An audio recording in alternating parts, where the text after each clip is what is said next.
Hi friends, I'm Penny Hunt, and this is Penny Heart to Heart, day 32. 32 days I've been coming to you with these videos. 32 days I've been in my home, as many of you are.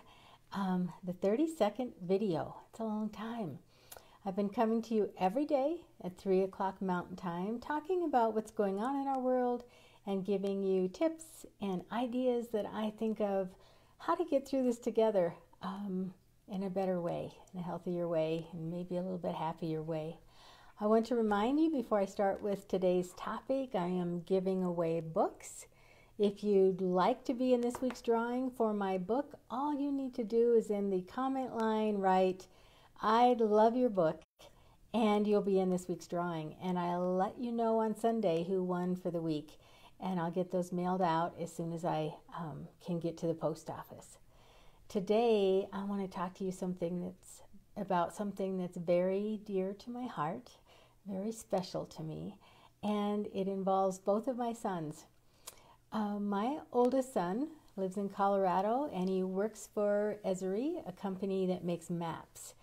And as many of you know, in 2007, my youngest son passed away after a battle with addiction.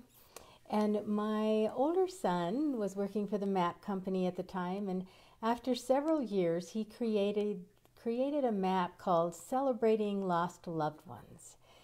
It was because so many times when people die with complications from addiction or from an overdose, they are kind of looked at in not such a good way. A lot of people don't have empathy for people who die from an overdose. And that was very sad. It's very sad to the people who are left behind, the families that loved this person. And so my son created the Celebrating Lost Loved Ones map as a place that you could go on and put a picture of your loved one and share the story of who they were and show that they were a person that was loved and that shared love and that did wonderful things, that they weren't just an addict. And the vision of someone just laying in an alley with a needle in their arm is all too often what somebody thinks about when they think of addiction and death caused by drugs. So recently, my older son, who, when he created that map, by the way, my youngest son is #1 on the Celebrating Lost Loved Ones to opioids and heroin. He's #1 on that map.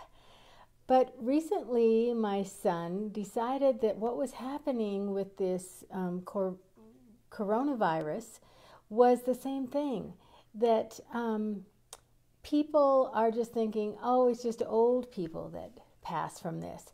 They already have something wrong with them, and they act like there is no empathy for them. It's a very sad situation. So I wanted to talk about his map today, and I wanted to talk about this empathy. My son sent me an article that was written about him in this new map, and it talks about the first map he created as well. And one of the comments that my son was quoted saying is, "Where is the empathy? What about empathy for these people?" And that is why these maps are so important.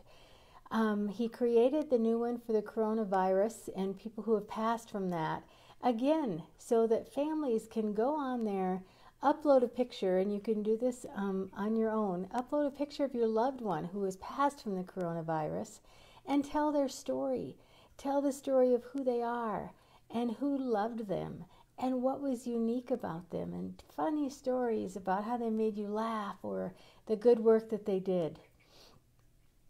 I think right now, as he commented in this article, people are dying alone. You can't even see your loved ones if they're in the hospital, or maybe they're in their home, sheltering in home, and they're ill, and you can't see them. And so it's such a sad, sad situation when so many of these people are passing from this coronavirus alone. And we don't know their story. And it's just like a number on the ticker we see every day when we go on to see how many more people in our state passed away, or how many more cases there are, or how many have passed in our country or in other countries, and the total number for the world. They just become a number. And so I wanted to really talk to you about having empathy. Empathy for the people who are passing, empathy for their families who are struggling with grief at this time where they're not even allowed to say goodbye. And you're not allowed to have a funeral. And so many weird things that we've never seen happen before are happening now. And so I want you to think about that concept of empathy. Having empathy for all the people that this is happening to and the families that are struggling. And even if you're in an area like I am, I live in Wyoming, our numbers are low. I think there possibly is more people that have the virus than we know because of the testing situation, but we don't know. We don't know for sure what the real number is, and really, if it happens to one person, it's important.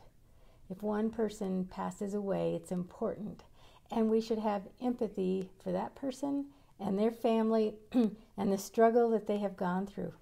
Excuse me. And the struggle that our state, our country, our communities, our world is going through right now. Now more than ever, we need to have empathy. So I would encourage you to think about that today and think about empathy for what's going on to these individuals and to our world. I want to invite you, the link is here, to go read the story about my son and his map. There's also a link so you can go onto the map, and I would really stress for you to share it with people so that if they have a loved one that has passed, they have the ability to honor them and put them on this map. So please share it. Even if you just share it on your social media pages and places, we don't know yet what the outcome will be.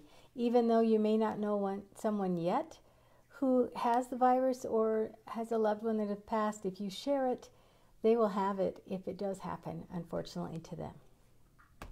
Thank you for that. I also want to remind you before I say goodbye, I'm giving away books, and all you have to do is write, "I love your book," in the comment line, and I will put you in for this week's drawing. Tomorrow, I will be here at 3 o'clock Mountain Time to talk to you about another topic. Again, I encourage you to check out the article I linked you to above and check out the map and share it, share it, share it. I would appreciate it. I appreciate your time. I know it takes a few minutes to gather with me every day at 3 o'clock Mountain Time. I'm Pennie Hunt. This has been Pennie Heart to Heart. Thanks for watching.